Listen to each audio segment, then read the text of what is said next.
क्या हो अगर मैं कहूं कि किसी के पूरे दिन और शायद पूरी जिंदगी की दिशा सुबह के पहले कुछ मिनटों में तय हो सकती है। आज हम इसी आइडिया के तहत तक जाएंगे। हमारे पास जो स्रोत हैं वे हैल एलरॉड की मशहूर किताब द मिरेकल मॉर्निंग के सिद्धांतों पर आधारित हैं। और यहाँ ये जानना बहुत ज़रूरी है कि ये सिर्फ कोई किताबी फलसफा नहीं है।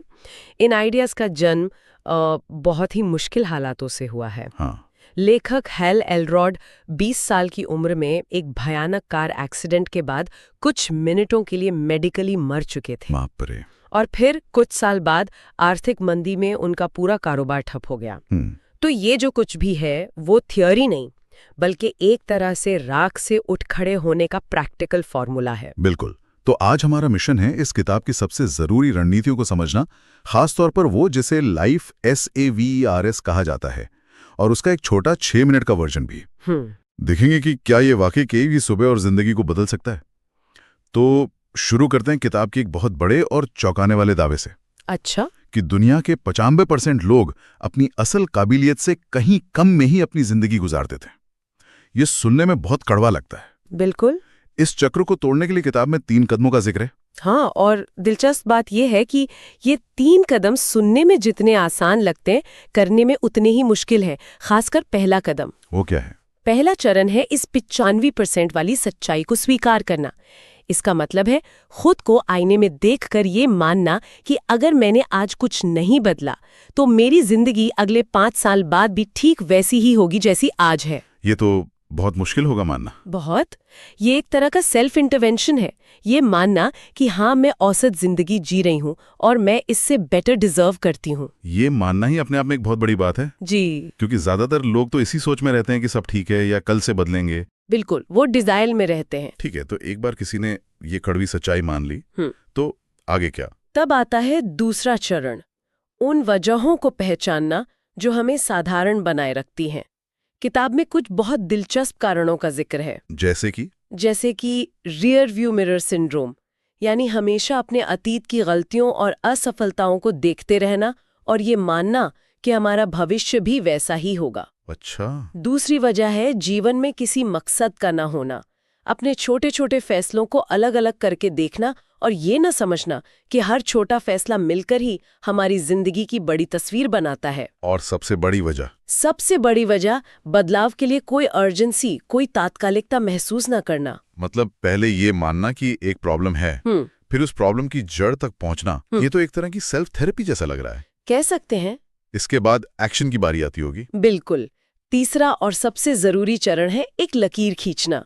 किताब कहती है draw a line in the sand.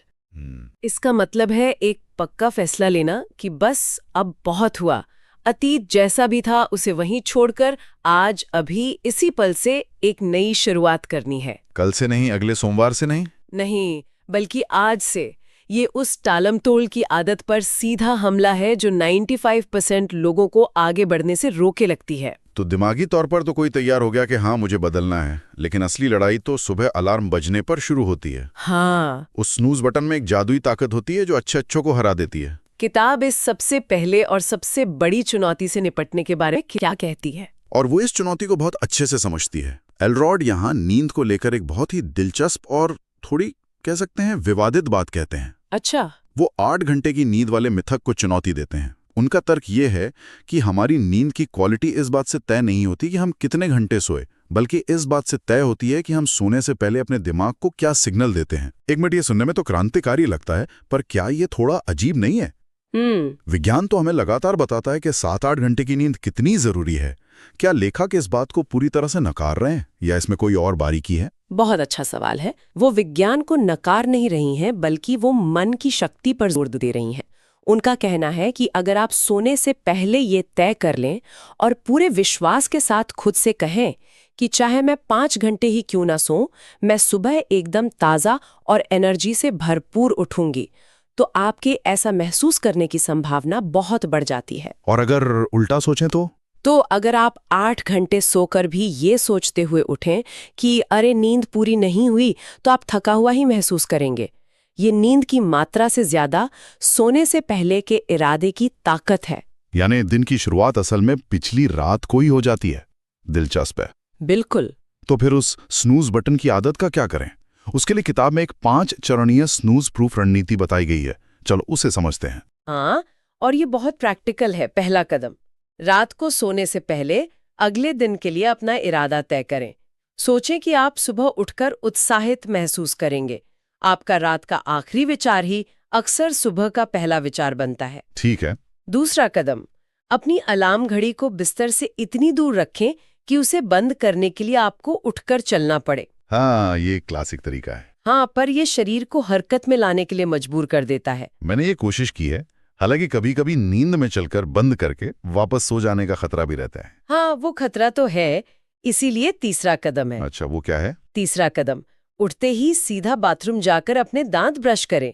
ये एक छोटा, बिना सोचे समझे किया जाने वाला काम है, लेकिन ये दिमाग को एक साफ सिग्नल देता है कि दिन शुरू हो चुका है, अब सोने का समय नहीं है। और चौथा? चौथा कदम, एक पूरा ग्लास पानी पिएं। रात भर में हमारा शरीर डिहाइड्रेट हो जाता है और थकान का एक बड़ा कारण डिहाइड्रेशन भी है। पानी पीना शरीर के इंजन को स्टार्ट करने जैसा है। और आखिरी कदम? पांचवा कदम में 2 ऑप्शंस हैं। या तो तुरंत अपने वर्कआउट के कपड़े पहन लें, जो आपको मानसिक रूप से व्यायाम के लिए तैयार करता है, या फिर सीधा शावर ले लें। ये 5 कदम मिलकर स्नूज करने की इच्छा को लगभग खत्म कर देते हैं, क्योंकि तब तक आपका शरीर और दिमाग दोनों जाग चुके होते हैं। ठीक है, तो स्नूज बटन से जंग जीत ली, बिस्तर से बाहर आ गए। अब मिरेकल मॉर्निंग का असली जादू शुरू होता है, जिसे SAVERS कहते हैं। ये किताब का दिल है ना? बिल्कुल। SAVERS असल में 6 आदतों का एक शॉर्ट फॉर्म है। चलिए इन 6 अभ्यासों को एक एक करके समझते हैं। जरूर। पहला है S, साइलेंस यानी मौन। और यहाँ मजेदार बात यह है कि ये सिर्फ चुपचाप बैठना नहीं है, ये एक पर्पसफुल साइलेंस है, एक सोद्देश्य मौन। अच्छा। इसका मकसद है दिन की भागदौड़ शुरू होने से पहले अपने मन को शांत करना। इसके लिए आप ध्यान कर सकते हैं, प्रार्थना कर सकते हैं, या बस अपनी सांसों पर ध्यान केंद्रित कर सकते हैं। ये खुद से जुड़ने का समय है। यानी दिन की शुरुआत शोर से नहीं, शांति से करना।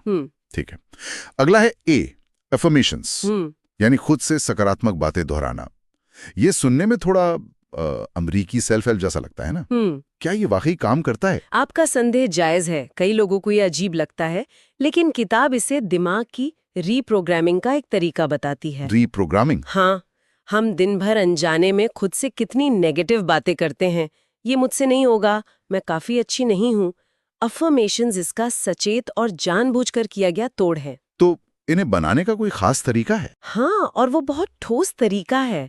आप क्या चाहते हैं, आप ये क्यों चाहते हैं, इसे हासिल करने के लिए आपको कैसा इंसान बनना होगा, और इसके लिए आपको कौन से काम करने होंगे। जब आप इन जवाबों को रोज दोहराते हैं, तो धीरे धीरे आपका अवचेतन मन इन पर विश्वास करने लगता है। ये तो एक बहुत सोचा समझा तरीका है, सिर्फ पॉजिटिव सोचने से कहीं ज्यादा। अगला है V, विजुअलाइजेशन, यानी मन में कल्पना करना।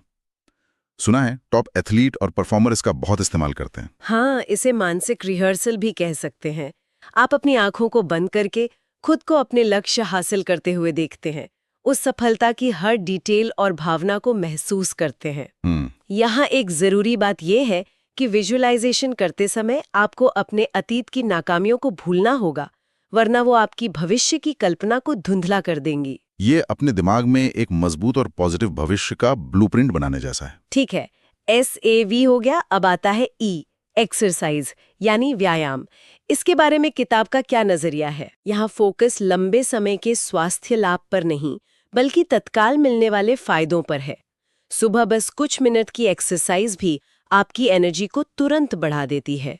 Instant boost. बिल्कुल, दिमाग में ऑक्सीजन और खून का प्रवाह तेज करती है, जिससे सोचने समझने की शक्ति बढ़ती है। ये उस दिन को बेहतर बनाने का एक इंस्टेंट टूल है। और फिर है R, रीडिंग, यानी पढ़ना। किताब इसे ज्ञान हासिल करने और नए आइडिया पाने का सबसे तेज तरीका बताती है।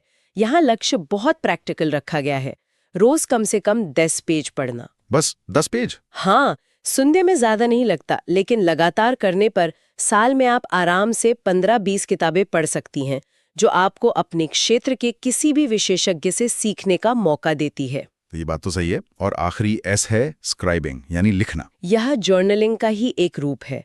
अपने विचारों, आइडियाज और आप जिन चीजों के लिए आभारी हैं उन्हें कागज पर उतारना। रोज 5-10 मिनट लिखने से भी दिमागी उलझन कम होती है, विचारों में स्पष्टता आती है। और कभी-कभी नए आइडियाज भी आ जाते होंगे। हाँ, और कभी-कभी ऐसे आइडियाज निकल कर आते हैं जिनके बारे में आपने सोचा भी नहीं होता। तो SAVARS, मौन, प्रतिज्ञान, विजुअलाइजेशन, व्यायाम, पढ़ना और लिखना, ये 6 आदतें कोई नई तो नहीं है। हमने इनके बारे में अलग-अलग सुना है। तो फिर इसमें चमत्कार क्या है? यही सबसे बड़ा इंसाइट है। यहाँ दिलचस्प बात ये नहीं है कि ये 6 आदतें क्या हैं। असली चमत्कार इन्हें एक साथ एक अटूट क्रम में रोज सुबह करने में है। अच्छा। ये एक रिचुअल, एक अनुष्ठान बन जाता है जो आपके दिमाग को दिन शुरू होने से पहले ही जीत के मोड में डाल देता है। ये सिस्टम है जो अलग-अलग आदतों से कहीं ज्यादा शक्तिशाली है। हर आदत दूसरी को मजबूत करती है। समझ गया। लेकिन चलिए व्यावहारिक होते हैं। ज्यादातर लोगों के लिए सुबह 1 घंटा निकालना, खासकर जिनके बच्चे हैं या जिनकी जॉब डिमांडिंग है, बहुत मुश्किल हो सकता है। और लेखक इस बात को बखूबी समझते हैं। इसीलिए उन्होंने इसका एक 6 मिनट का चमत्कार वर्जन भी बनाया है। 6 मिनट का? हाँ, ये उन लोगों के लिए है जिनके पास समय नहीं है का बहाना होता है। यहाँ हर ऐसे VRS अभ्यास को ठीक 1-1 मिनट दिया जाता है। सिर्फ 6 मिनट? ये तो वाकई में कोई भी कर सकता है। तो ये 6 मिनट का रूटीन काम कैसे करता है? ये बहुत सरल है। पहला मिनट आप शांति से बैठते हैं, गहरी सांसें लेते हैं और अपने मन को शांत करते हैं। ठीक है। दूसरा मिनट आप अपनी सबसे जरूरी एफर्मेशंस को जोर से पढ़ते हैं। मिनट 3? तीसरा मिनट आप आंखें बंद करके अपने सबसे बड़े लक्ष्य को हासिल करते हुए कल्पना करते हैं। चौथा मिनट आप उन कुछ चीजों के बारे में लिखते हैं जिनके लिए आप आभारी हैं। 5वां मिनट आप किसी सेल्फ हेल्प किताब का बस एक पन्ना पढ़ते हैं। और आखिरी मिनट में? और छठा मिनट आप अपने शरीर को हिलाते हैं। 60 सेकंड के लिए जंपिंग जैक्स या स्पॉट जॉगिंग, कुछ भी जिससे आपका दिल तेजी से धड़कने लगे। वाह, 6 मिनट में पूरी SAVRS दिनचर्या का सार। अब तो सच में कोई बहाना नहीं बचा। बिल्कुल कर लेता है, लेकिन इसे रोज की आदत बनाना ही असली खेल है। बिल्कुल। और आदत बनाने के मनोविज्ञान पर भी किताब में एक बहुत स्पष्ट फ्रेमवर्क दिया गया है। 30 दिनों की चुनौती। 30 दिन? हाँ, ये इस आइडिया पर आधारित है कि किसी भी नई आदत को पक्का करने में लगभग 30 दिन लगते हैं और इस सफर को 3 10 दिन के हिस्सों में बांटा गया है। अच्छा, तो ये 3 चरण क्या हैं? पहला चरण है दिन 1 से 10, जिसे लेखक असहनीय, अनबेरेबल कहती हैं। ये सबसे मुश्किल 10 दिन होते हैं। आपका शरीर और मन दोनों इस नए बदलाव का विरोध करते हैं। ये अप्राकृतिक और मुश्किल लगता है, लेकिन यहाँ बस डटे रहना है, ये जानते हुए कि ये एहसास अस्थायी है। ठीक है, तो पहले 10 दिन बस किसी तरह निकाल लेने हैं। उसके बाद दूसरा चरण है दिन 11 से 20, जिसे असहज कहा गया है। इस दौर में आदत थोड़ी आसान लगने लगती है, आप इसके आदी होने लगते हैं, लेकिन इसे करने के लिए अभी भी अनुशासन और इच्छा शक्ति की जरूरत होती है। ऑटोमेटिक नहीं हुआ है अभी? नहीं, अभी तक ऑटोमेटिक नहीं हुआ है, लेकिन अब ये असहनीय नहीं लगता। और आखिरी 10 दिन, क्या तब तक जादू हो जाता है? लगभग। तीसरा चरण है दिन 21 से 30, जिसे अजेय, अनस्टॉपेबल कहा गया है। अब तक ये नई आदत आपकी पहचान का हिस्सा बनने लगती है। अच्छा। आप इसे करने के बारे में ज्यादा सोचते नहीं, बस कर देते हैं। और जब आप इसे पूरा करती है तो आपको गर्व और एक सकारात्मक पहचान महसूस होती है। 30 दिन के अंत तक ये आदत आपके सिस्टम में स्थापित हो चुकी होती है। तो कुल मिलाकर संदेश ये है कि आप अपनी सुबह को कैसे जीते हैं, ये तय करता है कि आप अपना दिन कैसे जिएंगे। और आप अपने दिन कैसे जीते हैं, ये तय करता है कि आप अपनी जिंदगी कैसे जिएंगे। SAVERS का तरीका, चाहे 60 मिनट का हो या सिर्फ 6 मिनट का, हमें अपनी सुबह का कंट्रोल अपने हाथ में लेने का एक प्रैक्टिकल रास्ता देता है। बिल्कुल। और ये हमें लेखक के उस मूल विचार पर वापस लाता है। आपकी सफलता का स्तर शायद ही कभी आपके व्यक्तिगत विकास के स्तर से ज्यादा होगा। मिरेकल मॉर्निंग हर दिन खुद पर काम करने, यानी व्यक्तिगत विकास करने का एक सुलभ टूल है। ये सफलता के पीछे भागने के बजाय खुद को एक ऐसा इंसान बनाने के बारे में है जो सफलता को अपनी ओर आकर्षित कर सके। तो इस पूरी चर्चा से सीखने वाली बात यह है कि दिन की शुरुआत हमारे हाथ में है, और वो शुरुआत हमारे पूरे दिन पर एक डोमिनो इफेक्ट डाल सकती है। लेकिन ये स्रोत सुबह के लिए एक बहुत स्पष्ट प्लान तो देते हैं, पर ये एक बड़ा सवाल भी छोड़ जाते हैं। क्या? अगर दिन के पहले घंटे को इतने इरादे से डिज़ाइन किया जा सकता है, तो ज़िंदगी के और कौन से हिस्से हैं, जैसे हमारा काम के बाद का समय या हमारे रिश्ते, जिन्हें हम अभी स्थिर मानकर चल रहे हैं, पर जिन्हें इसी तरह के इरादे से फिर से डिज़ाइन किया जा सकता है?